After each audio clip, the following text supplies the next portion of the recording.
Hi hello నమస్తే, welcome to voice of Vivek.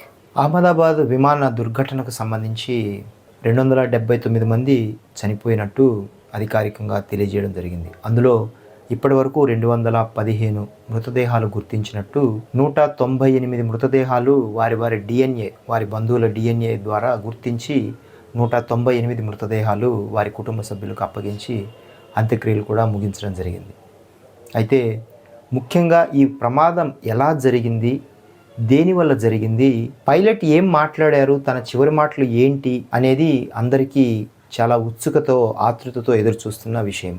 అయితే pilot మాట్లాడిన తన చివరి మాటలు బ్లాక్ బాక్స్లో నిక్షిప్తమై ఉన్నాయి. అయితే ఈ ప్రమాదంలో బ్లాక్ బాక్స్ డ్యామేజ్ అయినట్టు వార్తలు వచ్చాయి. సహజంగా బ్లాక్ బాక్స్ దాదాపు 1100 డిగ్రీల సెంటీగ్రేడ్ని తట్టుకోగలదు. అయితే విమాన ప్రమాదం జరిగినప్పుడు దాదాపు 1000 డిగ్రీల సెంటీగ్రేడు వేడి ఉత్పన్నమైనట్టు అధికారులు తెలియజేయడం జరిగింది. అయితే ఈ ప్రమాదంలో బ్లాక్ బాక్స్ డ్యామేజ్ అయ్యి దాన్ని డీకోడ్ చేయాలంటే ఇతర దేశాలకు, హై టెక్నాలజీ కలిగిన దేశాలకు పంపించాలని ఇప్పటికే నిర్ణయం తీసుకోవడం జరిగింది.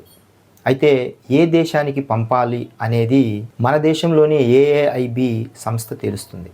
ఏఏఐబి అంటే ఎయిర్క్రాఫ్ట్ యాక్సిడెంట్ ఇన్వెస్టిగేషన్ బ్యూరో.